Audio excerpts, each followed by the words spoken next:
Voilà, bonjour mes frères et mes sœurs. Ce matin, je suis donc heureux de pouvoir commencer la journée avec vous dans la présence du Seigneur dès le matin. Et encore une fois de plus, nous allons voir ce que le Seigneur a à nous dire dans la parole de Dieu. Il y a donc des mises en garde que nous voudrions prendre en considération.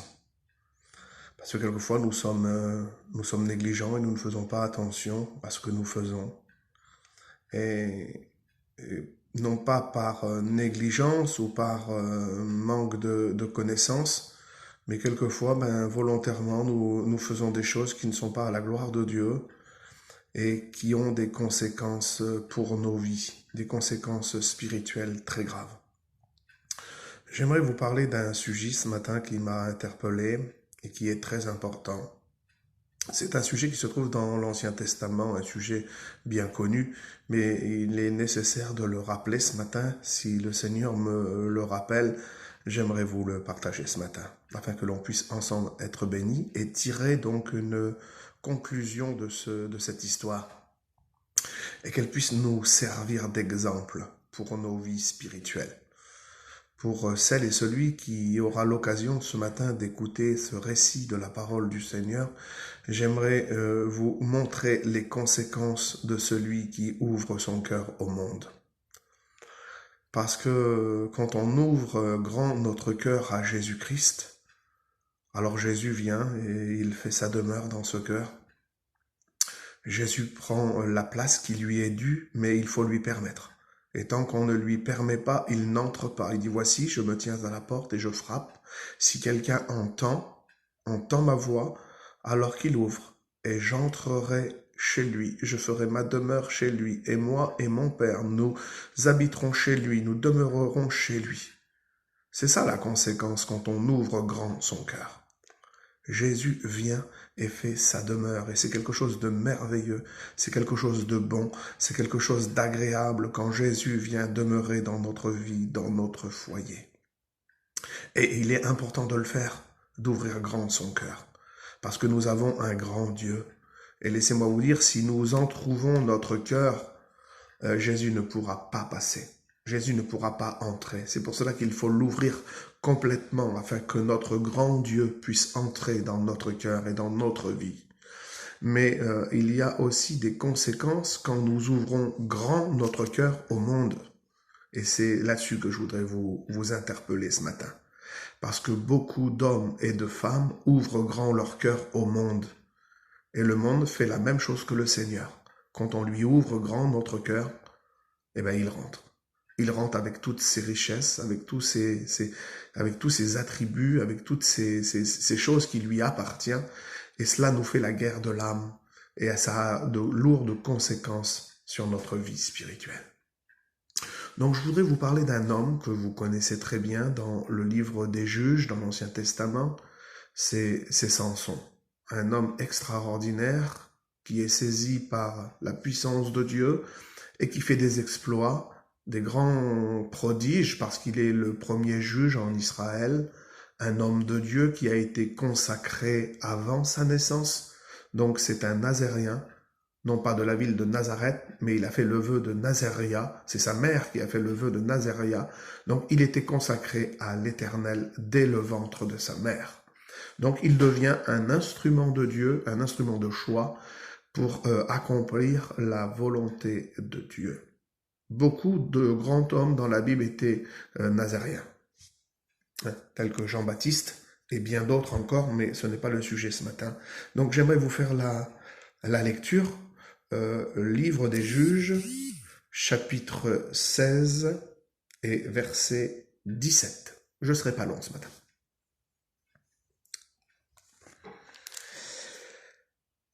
Il lui ouvrit tout son cœur et lui dit, le rasoir n'est point passé sur ma tête parce que je suis nazirien pour Dieu dès le ventre de ma mère. Si j'étais rasé, ma force se retirerait de moi et je deviendrais faible et je serais comme n'importe quel homme. Dalila, voyant qu'il lui avait ouvert tout son cœur, envoya appeler les ducs des Philistins et leur fit dire, montez cette fois. car il m'a ouvert tout son cœur. Et les ducs des Philistins montèrent vers elle et lui apportèrent l'argent dans ses mains. Elle l'endormit sur ses genoux et appela un homme, et il lui rasa les 7 tresses de sa tête. Et il commença ainsi à être dompté. Sa force se retira de lui. Elle dit alors, les Philistins sont sur toi, Samson. Il se réveilla de son sommeil et dit, je m'en sortirai comme les autres fois. Je me dégagerai. Mais il ne savait pas que l'Éternel s'était retiré de lui. Les Philistins le saisirent, lui crevèrent les yeux, ils le firent descendre à Gaza, et l'attachèrent avec des entraves de bronze, et ils tournaient la meule dans la prison. Voilà, tout cela, conséquence. Pourquoi? Parce qu'il lui a ouvert tout son cœur. Il y a des conséquences quand on ouvre notre cœur en grand au monde. Quand on l'ouvre en grand pour Jésus, Jésus n'hésite pas, il rentre tout de suite et il fait sa demeure dans nos vies et il vient faire le nettoyage et prendre la place qui lui est due parce qu'il est roi et il siège au milieu de la louange et notre cœur devient l'habitation du Saint-Esprit. Mais quand on se joue de Dieu et quand on fait ce que Samson a fait, alors il y a de grandes conséquences. De grandes conséquences. Vous connaissez l'histoire de Samson, je ne vais pas vous détailler l'histoire de Samson, mais au départ, il ne veut pas livrer son secret et il se joue de Dalila. Il se joue du monde. Et vous savez, quand on joue avec le monde, on se brûle. Hein. Si jouez avec le feu, vous vous brûlerez. On ne peut pas jouer avec le monde impunément comme ça. Il faut faire attention. Nous sommes des chrétiens, nous ne sommes pas invincibles. Certains pensent dire comme Samson, je m'en tirerai comme les autres fois. Ce sera facile pour moi, c'est pas grave. Mais laissez-moi vous dire que il y a des conséquences quand on ouvre notre cœur au monde. Il s'est joué de Delilah. Il a fait des choses qu'il ne devait pas faire. Et puis voilà qu'à un moment donné, la Bible déclare que son âme s'est appesantie auprès de la mort. Et il lui ouvrit son cœur. Et quand on ouvre son cœur, il y a des conséquences.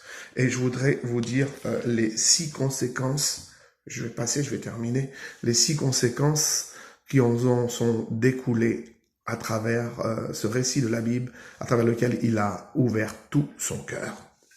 On pourrait appeler ce message les pertes de Samson, voir ce qu'il a perdu quand il a ouvert tout son cœur. 1. Il a perdu la communion avec Dieu parce qu'il ne savait pas que l'Éternel s'était retiré de lui. 2. Il a perdu la confiance du Seigneur Jésus. Il a perdu sa force. Il a perdu la vision parce qu'on lui a crevé les yeux. Il a perdu sa liberté parce qu'il a été enchaîné par des entraves de bronze.